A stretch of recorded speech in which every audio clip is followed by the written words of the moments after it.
और आइए अब हमारे कार्यक्रम के संरक्षक बड़े भाई बद्री विशाल जी को सुनते हैं। इसके बाद कुछ कवियों का सम्मान होगा। हमारे कार्यक्रम में सहयोग करे फोटोग्राफर विचार समिति के सदस्यों का सम्मान और अन्य अतिथियों का भी सम्मान हम लोग करेंगे।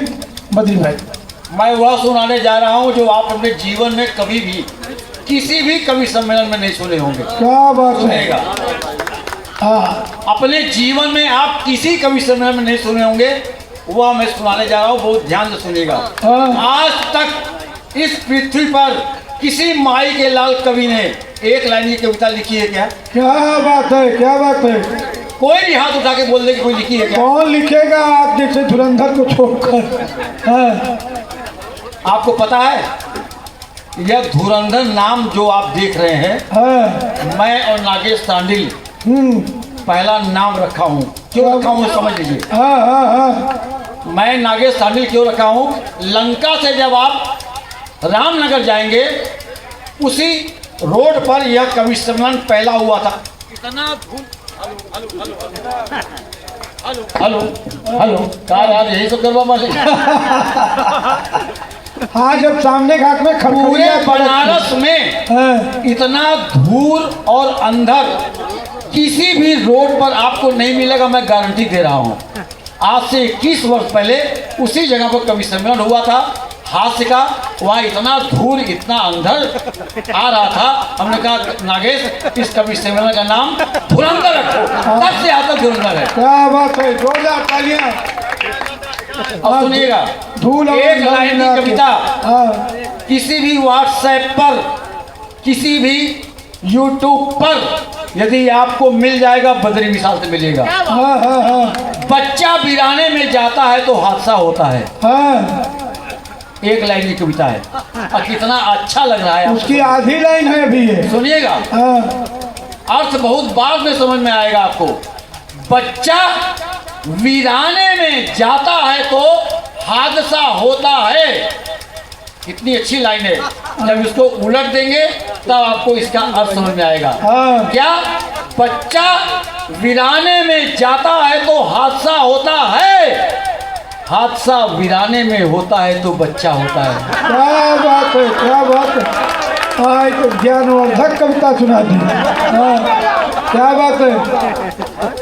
ये कुल बनारसे में सुनाया जा सकता है खाली। हाँ हाँ हाँ हाँ। आइए कवि सम्मेलन में मैंने बहुत नंगई देखी यहाँ पर। और नंगई बहुत अच्छी चीज़ है, बहुत बुरा वक्त मानिएगा। अब मैं नंगई पर ही कविता सुना रहा हूँ, सुनिएगा ध्यान से। यह कविता मैं पीएचडी करते समय 1983 में लिखा है। मैंने एक बार यूट्यूब पर उस पर व्हाट्सएप पर डाला और फेसबुक पर डाला। इतना तोड़ मरोड़ के वही कविता मेरे पास फिर चला आया। इसलिए मैं अपनी कविता कभी ज़िंदगी में किसी व्हाट्सएप पर किसी यूट्यूब पर नहीं डालता हूँ। तोड़ मरोड़ के मेरे पास चला आया। कविता का शीर्षक है नंगई। आप ध्यान से सुनिएगा, आपको बहुत अच्छा लगेगा और आपको बहुत मजा आएगा। लेकिन एक बात बता दूं, मेरे यहाँ पर भाई यहाँ बैठे हुए हैं। मैं कक्षा 1 में पढ़ता था, 1 में गया। हम लोग के ज़माने में गधैया गोल बड़की गोल हुआ करता है। हम लोग के ज़माने में गधैया गोल बड़की गोल तब कक्षा 1। जो लोग बुजुर्ग हैं वही जानते होंगे, सभी लोग नहीं जान। हम लोग ग्रीस से नरकट से लिखते थे, आज पेन आ गया है। तो हमको पढ़ाते थे एक लल्लन यादव जी। जब मैं गधैया गोल से बड़की गोल में गया, कहा कि तुम आ गए? हमने कहा मैं आ गया। कि मेरा नाम क्या है? मैंने कहा गुरुजी आपका नाम लल्लन है।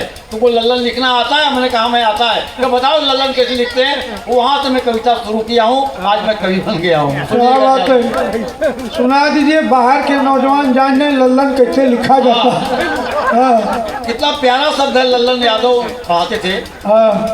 मेरा नाम लल्लन है, बताओ कैसे लिखते हैं? मेरे गुरुजी ने पूछा। लल्लन भैया, मेरा नाम लल्लन है, बताओ कैसे लिखते हैं? कहा मैंने बताता हूँ कि लल्लन कैसे लिखते हैं। पहले पूरा ल, फिर आधा ल। क्या बात है। फिर लाना गुरुजी।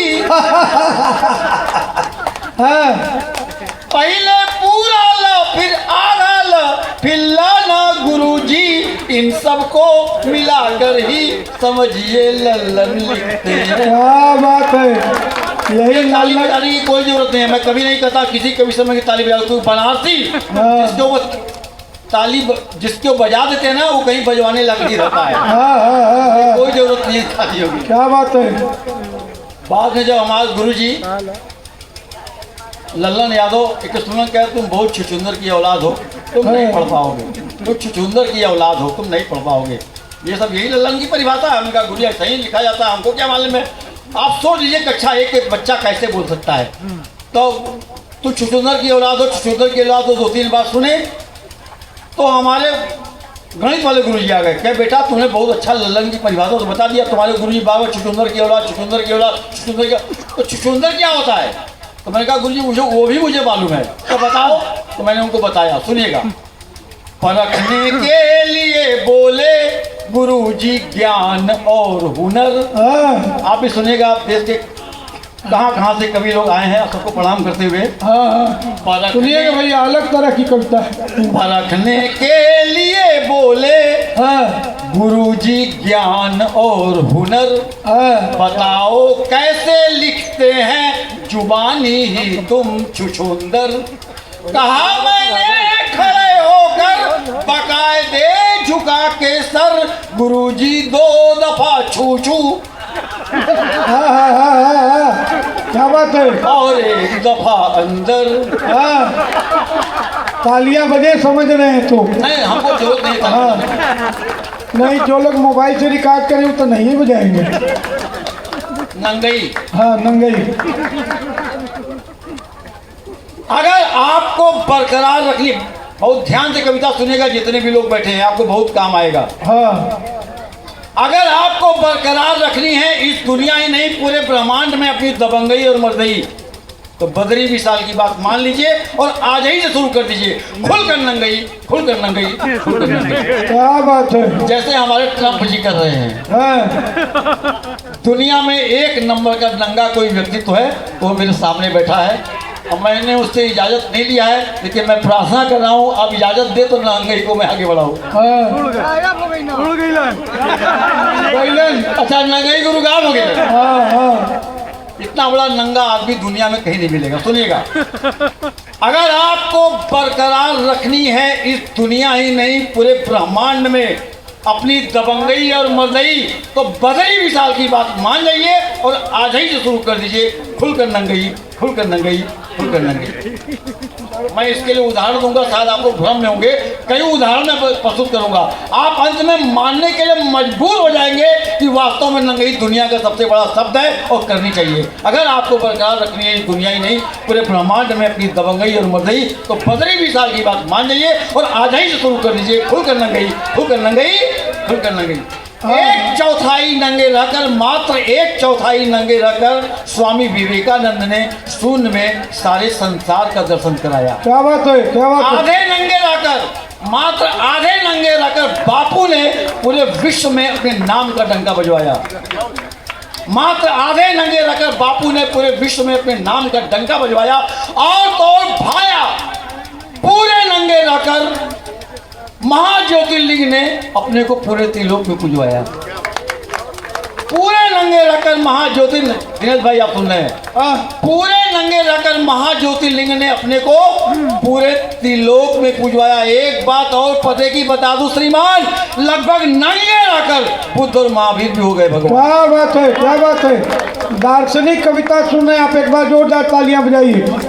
हमारे दिनेश भाई बैठे हैं, पत्नी के साथ हैं। हाँ मैंने उनसे भाभी जी से मिला, दूर की आ जाएगा, अभी मैं गायब हो गया था, आप देखे ना। हाँ। उनसे पूछा, जयंत बहुत भाई अच्छी साहब बात भी है पत्नी के कि साथ ही आज आए। आप पतिदेव के साथ यहाँ उपस्थित है। हाँ। आप पति पत्नी के बारे में कुछ बता सकती हैं? उन्होंने जो बताया मैं वही बता रहा हूँ, दिनेश भाई सुनिएगा। हाँ भाभी श्री ने बताया कि पति पत्नी में अंतर क्या होता है, कवि जी जान लीजिए। पति एक कान से सुनता है, दूसरे कान से निकाल देता है। हाँ ध्यान से सुनिएगा, भाभी श्री ने बताया, मैं वही बता रहा हूँ, मैं गलत नहीं बोलता हूँ। उन्होंने कहा कि पति एक कान से सुनता है, दूसरे कान से निकाल देता है, लेकिन पत्नी दोनों कान से सुनती है, खाली मुंह से निकालती है। हाँ।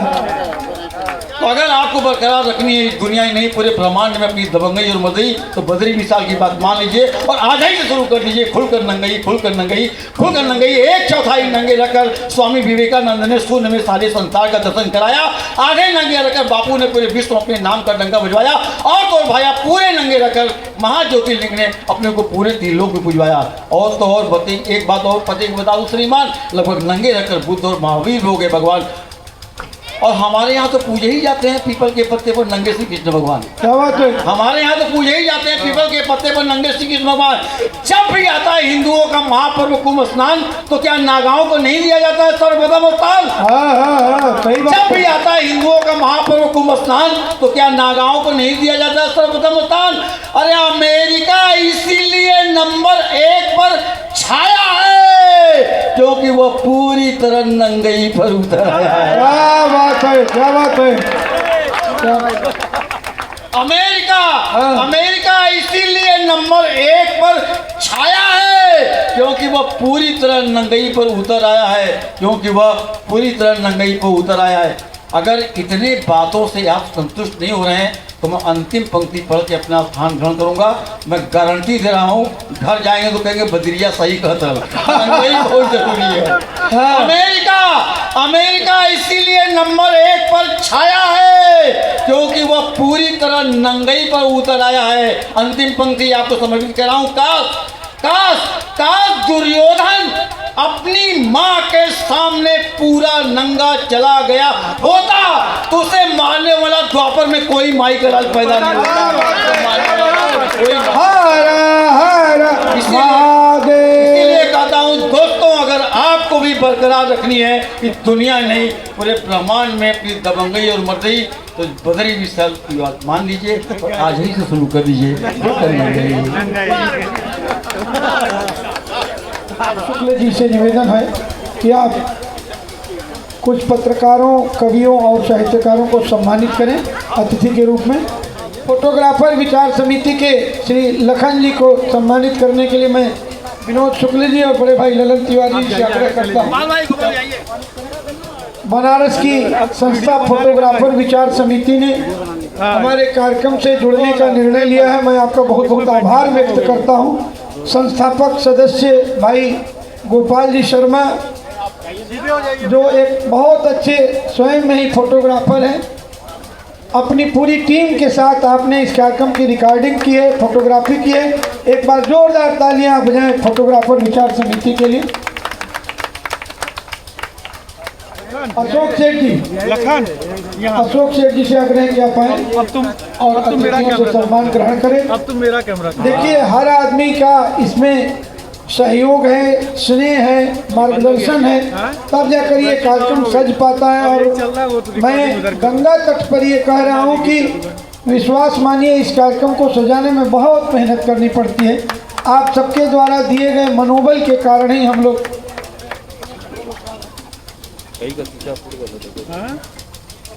हरीश शर्मा जी, बड़े भाई हरीश शर्मा, बड़े भाई हरीश शर्मा जी।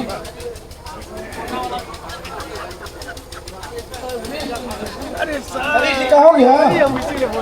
नहीं, अच्छा हरीश जी थोड़ा इधर घुमवाइए भैया, थोड़ा इधर।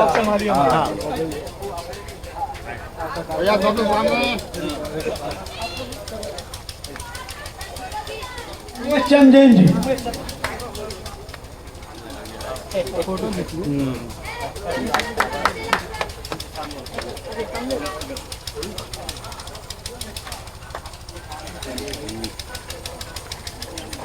श्री हरीश सचदेवा जी,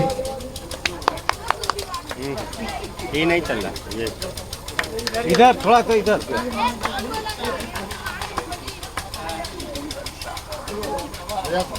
इधर देखिए, इधर देखिए। अगले क्रम में फोटोग्राफर विचार समिति के संस्थापक, जाइए सदस्य, अध्यक्ष और संरक्षक गोपाल शर्मा जी। गोपाल शर्मा जी हमारे पुराने मित्र हैं और गिरजाघर पर रूपलेखा स्टूडियो आपका प्रतिष्ठान है। हाँ, दिक्कत है।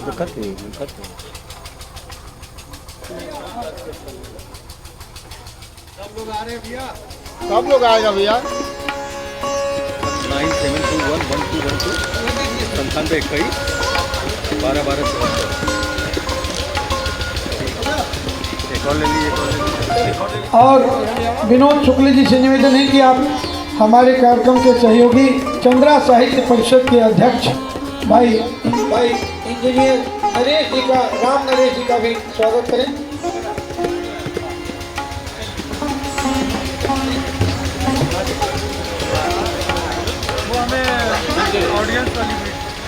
भैया इधर देखिएगा,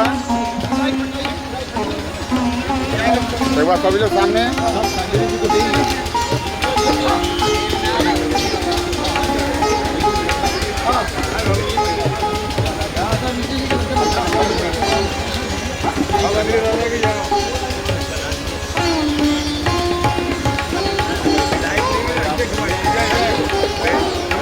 भैया थोड़ा आगे आ जाइए। आज पहली बार हमारी हल्का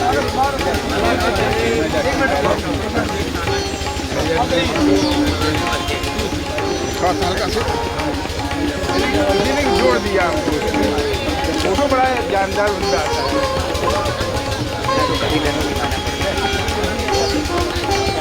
समिति नई युवा संस्था चंद्रा साहित्य परिषद और हमारे रुद्रनाथ त्रिपाठी कुंज जी के सहयोगी एडवोकेट्स अंकित सेठ जी, जिनके मेहनत से ये कार्यक्रम परमिशन मिलता है तभी हम लोग कर पाते हैं। हर आदमी महत्वपूर्ण है। आप सबके मनोबल को, सहयोग को प्रदान करते हुए ये कार्यक्रम अगले साल तक के लिए मैं यहाँ विराम देता हूँ और अगले साल पुनः आप सब अपना इसी तरह का सहयोग बनाए रखेंगे। हम सब मिलकर 22वां धुरंधर और धुरंधर